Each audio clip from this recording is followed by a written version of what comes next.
ஒரு பிச்சைக்காரன் ஒருத்தன் எங்க ஊர்ல என் ஃப்ரெண்டு அங்க பார்த்து பேசியா ஒரு பிச்சைக்காரன் ஒருத்தன் என்ன பார்த்து பேசிருக்கிறேன் என் ஃப்ரெண்டு. காரணம் என்னன்னா அர்ஜென்ட்டுக்கு காசு பணம் கேட்டாக்கா அவன் தான் கொண்டு வந்து கொடுக்குறான். சரி, கல்யாணம் ஆகிறதுக்கு முன்னாடி ஒரு கோயிலுக்கு முன்னாடி உட்காந்து பிச்சை எடுத்துட்டு இருப்பான்.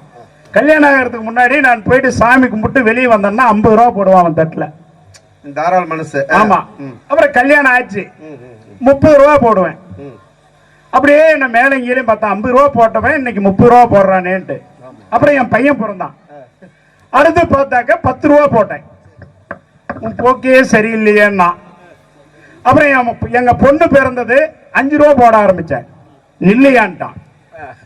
50 ரூபா போட்டேன், அப்புறம் 30 ரூபா போட்டேன், அப்புறம் 10 ரூபா போட்டேன், இப்ப 5 ரூபா போடுற.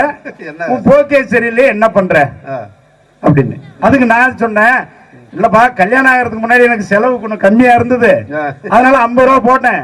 கல்யாணம் ஆன உடனே என் மனைவி வந்துட்டாங்க, அதனால 30 ரூபா போட்டேன்.